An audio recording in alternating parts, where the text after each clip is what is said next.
Oi, gente! Camila falando, e hoje nós vamos para mais uma aula teórica de genética aqui no Explica Enem. Eu trouxe dois tópicos que ainda dão continuidade à segunda lei de Mendel. Vocês lembram o enunciado dessa lei? Da segregação independente dos pares de fatores? Então, eu vou dar continuidade a esse assunto, tá certo?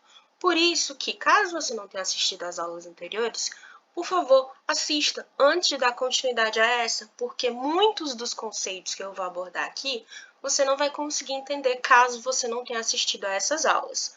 Combinado? Então, vamos dar início. Primeiro, eu vou falar da interação gênica. E o que é essa interação gênica? Ela acontece quando dois ou mais pares de genes alelos diferentes se associam na determinação de uma única característica. Vou dar um exemplo. Se eu tenho um gene azão, azinho, um par de fatores, né? O gene A. E o gene B, Bzão, Bzinho, eles são genes diferentes, gene A e gene B, estão em locos diferentes, ou seja, em pontos diferentes dos cromossomos homólogos, mas a interação deles dois, ou seja, a presença deles dois juntos, vai condicionar uma única característica. Nesse mesmo contexto, tem um conceito que eu não apresentei para vocês antes e que eu vou aproveitar, deixa que eu estou falando de interação gênica para tratar aqui com vocês, que é a pleiotropia, que é um conceito que a gente trata como o inverso de interação gênica. Se na interação gênica eu tenho dois ou mais pares de alelos, trabalhando aí para gerar uma única característica, na pleiotropia eu tenho um único par de genes aí que permite influenciar ou gerar várias características. Então, esse é o meu recado enquanto conceito de interação gênica. Eu trouxe uma imagem aqui para a gente fechar esse conceito e amarrar no que eu estava falando. Então, eu tenho aqui esses dois pares de cromossomos, né? Eu tenho esse cromossomo homólogo a esse e esse outro cromossomo aqui com o seu homólogo. E aqui nesse locus, né, esse local, eu tenho um par de genes, no caso aqui representado pelos alelos azão, azinho. E no outro par de cromossomos homólogos, em um locus totalmente diferente, eu tenho Bzão, Bzinho. E quando uma pessoa possui essa conformação aqui de genes, esses dois genes interagem, daí o nome interação gênica, e condicionam na formação de uma única característica, que ele chamou de caractere. Então, esse é o conceito básico de interação gênica. Agora, nós vamos fazer anexos a esse conceito. Primeiramente, a interação de mais de um gene possui como exemplo mais conhecido a determinação do formato da crista das galinhas, aquele gogozinho vermelho que elas têm. Então, são dois pares de genes que levam à condicionação da conformação dessa tal crista, que é uma herança condicionada por dois pares de genes. Os pares Rzão, Rzinho e Ezão, Ezinho. Então, são esses dois genes aí que vão participar dessa interação. Eu tenho aqui as cristas, né? Do tipo rosa, do tipo ervilha, do tipo simples e do tipo nós. E aí, ó, para ser do tipo rosa, ela tem que ser Rzão traço Ezinho, Ezinho. Ou seja, ela pode ser Rzão, Rzinho, Ezinho, Ezinho e Rzão, Rzão, Ezinho, Ezinho. Desde que ela tenha traço dominante para o gene Rzinho, para o gene R, e ela seja homozigota para o gene E. E assim, com as outras, ó, a ervilha, ela é Rzinho, Rzinho, mas ela tem que ter pelo menos um traço dominante E. A crista simples, ela só tem esse genótipo, ela é duplo recessiva. E a crista nós, ela tem traço dominante para os dois genes, que pode ser tanto os dois pares dominantes, quanto uma duplo heterozigotos, desculpa. E aí, eu tenho aqui só reforçando um quadro, né, das cristas das galinhas, da interação gênica, como é que acontece, os diferentes genótipos aqui, lembrando que o simples ele já é amarrado, então ele só tem uma conformação. E aqui é o tipo de crista, né, que é o fenótipo. Então, para a crista do tipo nós, para o fenótipo nós, eu posso ser Rzão, Rzinho, Ezão, Ezinho. E aí eu posso ser Rzão, Rzão, Ezinho, Ezão, desculpa, Ezinho, enfim. Podem ser vários genótipos para o tipo fenótipo nós. Só o simples, que ele é já todo fechadinho. E aí, dentro da questão da interação gênica, eu tenho mais um conceito a tratar, que é o conceito de epistasia. Mas o que seria essa epistasia? Lembrando que pode haver interação gênica sem epistasia, mas agora eu vou falar da com, tá? O que é epistasia? É quando o efeito da interação gênica é um gene que mascara, ou seja, esconde o efeito do outro gene que está em um locus diferente. Então, vocês lembram daquele primeiro desenho que eu abordei aqui, interação gênica, que eu tenho o gene Azão, Azinho interagindo com Bzão, Bzinho? Pode ser que o gene A, se aparecer, por exemplo, Azão, Azão, ele anule o efeito do gene B. E aí eu tenho um fenótipo diferente do que seria que se não tivesse aparecido esse Azão, Azão, tivesse aparecido Azinho, Azinho, por exemplo. Então, isso é epistasia. É quando um gene mascara, anula o efeito do outro.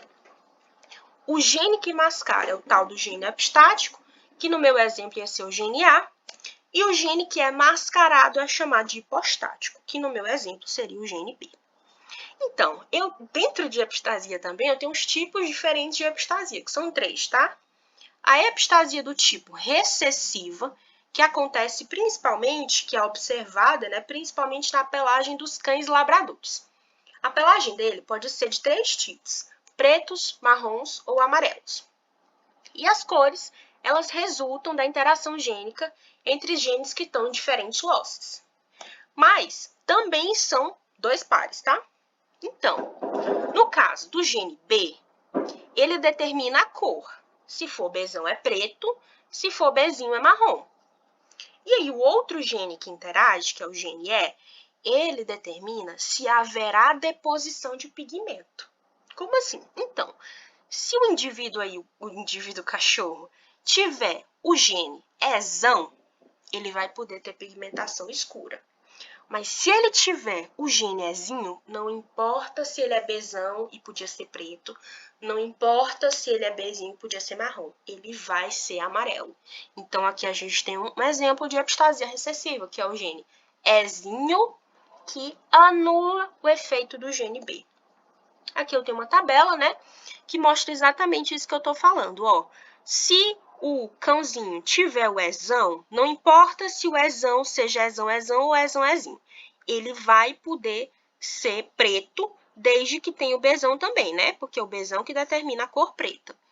E para ele ser chocolate, marrom, né? Ele tem que ter Ezão e Bzinho, Bzinho, já que é o que determina a cor marrom, que é chocolate. Mas caso ele tenha o Ezinho, não importa se ele tem Bzão, Bzão, não importa se ele tem Bzinho, Bzinho, ele vai ser amarelo. E aí, só reforçando aqui, trouxe o mesmo quadro resumo que eu trouxe no caso da crista das galinhas, né? Aqui eu tenho fechado para o amarelo, quando ele for Ezinho, Ezinho, só fazendo a lembrança de que eu estou falando de uma epistasia do tipo recessiva. Já a epistasia do tipo dominante, ela tem uma particularidadezinha. Aqui eu trouxe o exemplo das abóboras, que possuem genes para a cor do fruto, que estão em losses diferentes, né?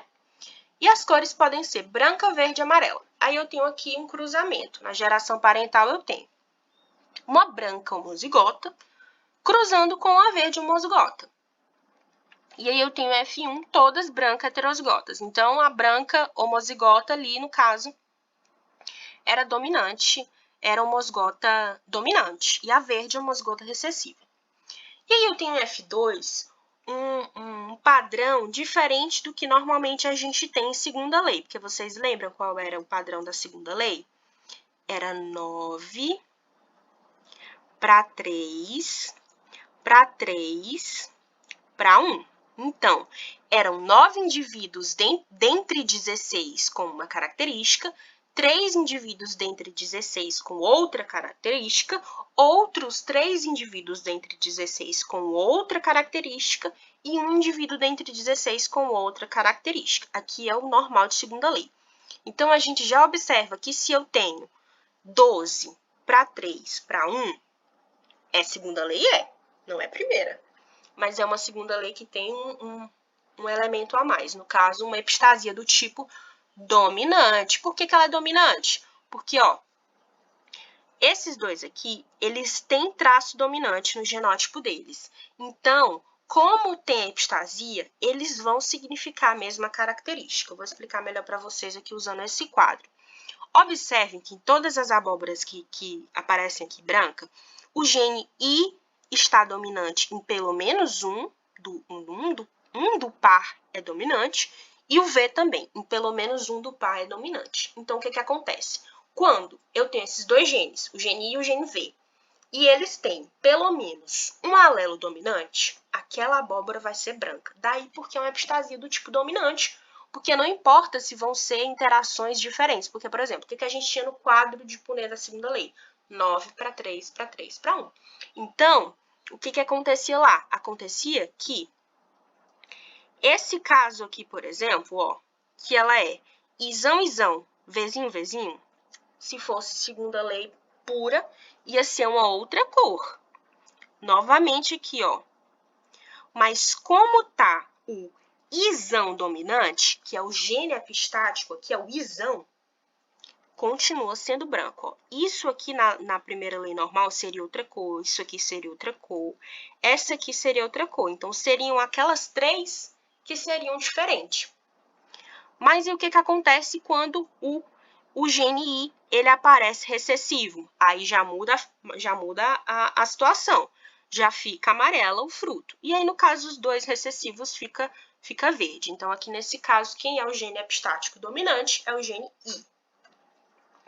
E aí, eu tenho o último caso de epistasia, que é no duplo recessivo. O que acontece aqui? Que é o caso do albinismo nos caramujos. Ó, eu tenho um composto A, que precisa de uma enzima 1 para virar um composto B. E essa enzima, né, ela tem que ser determinada pelo gene azão alguma coisa. Mas caso o caramujo, né, não é a pessoa, seja azinho, ele não vai produzir a enzima 1, logo ele não chega a composto B. E aí ele vai ficar caramujo albino. Mas o que pode acontecer também? Vamos supor que ele chegou a composto B. Ele tinha o gene azão e chegou a composto B. Gerou a enzima 1, chegou a composto B. Mas não gerou a enzima 2. Por quê? Porque ele não tinha o gene Bzão. Ele tinha o Bzinho. E aí, ele fica albino. Por quê? Ele não conseguiu chegar a composto C, né? Seja porque ele não produziu a enzima 1, já que era azinho, seja porque ele não produziu a enzima 2, porque ele era Bzinho. Ou mesmo ele pode ser azinho, Bzinho. Daí porque epistasia duplo recessiva, que gera o albinismo nos caramujos. Agora a gente vai falar do segundo tópico dessa aula, que é a herança quantitativa. Mas antes de entrarmos em herança quantitativa em si, vamos entender o que são as heranças qualitativas, ou seja, as variações descontínuas, que são chamadas de qualitativas. Por que isso acontece? Bom, vocês lembram disso aqui, né, que é clássico de primeira lei de Mendel, que ele ficava analisando as características dicotômicas? Semente lisa, semente rugosa, amarela, verde, enfim, uma ou outra características dicotômicas. Por que é qualitativa? Porque ou é uma coisa ou é outra, não tem intermediário, não tem o maior, não tem o menor, não tem nada. Ou é liso ou é rugoso, ou é baixo ou é alto, é axilar ou é terminal, entenderam? Por isso que é qualitativo, mas eu acho que dá para entender melhor analisando as variações contínuas, que são as quantitativas. Ó, mas ainda vamos continuar entendendo, porque a gente precisa entender esse exemplo para entender o próximo. Variações descontínuas, qualitativas, foi todas as que a gente falou até agora, tá? A gente ainda não entrou em herança quantitativa. o que acontece numa característica descontínua? Ou a planta é alta ou ela é baixa. Então, ela é alta ou ela não. Só tem essa possibilidade. Mas as variações contínuas, que aí estão relacionadas à herança quantitativa, é um tipo de herança em que pode haver interação gênica entre 2 ou mais pares de alelos, então pode ter interação gênica, que apresentem ou não aí uma segregação independente. Estou trazendo aqui de novo o enunciado da segunda lei. São exemplos: cor da pele humana, cor dos olhos, cor da semente do trigo, cor da altura. Camila, mas o que ele falou aqui mesmo? O que está acontecendo? A herança do tipo quantitativa, ela está relacionada com variações contínuas. Então, o que isso significa? Que pode haver uma interação gênica entre 2 ou mais pares de alelos, né, como é o de praxe na interação gênica, mas eles podem apresentar ou não segregação independente. Aí, o que isso vai significar? Isso aqui, gente, de existirem diferentes tipos de cor de olho. Não é só uma cor ou outra, são diferentes porque elas são resultantes de interações de genes variadas, ou seja, são vários genes. Aí, por exemplo, vou dizer que é Azão, Azinho, Bzão, Bzinho, Czão, Czinho. Vamos supor que são esses 3. Mas aí, eles dão origem a esse olho aqui, ó. Esse olho aqui. Mas aí, se eu mudo um alelo, agora é Azão, Azão, Bzinho, Bzão, Bzinho, Czão, Czinho. Mudei só um, né? Tirei um Azinho, agora é Azão. Pode ser essa outra cor. Então, essa que é a tal da variação contínua na herança quantitativa. O mesmo para a cor da pele, tá?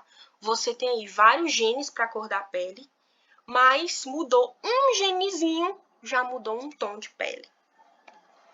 E aí, aquele mesmo quadro que eu apresentei nas variações descontínuas, quando eu falava de herança qualitativa, eu não tenho só planta alta e planta anã, eu tenho planta de tamanhos intermediários. Olha, o que tem entre o anã e o alto? Olha os fenótipos, são vários. Então, a planta exibe uma ampla faixa de altura. E entre essas faixas de altura, a diferença é de um alelo. Um alelozinho que muda e aí já aumenta um pouquinho ou já diminui um pouquinho. Então, gente, essa foi a aula sobre interação gênica e herança quantitativa. Espero que vocês tenham entendido tudo. E a gente se encontra na próxima aula de exercícios sobre esses dois assuntos. Tchauzinho!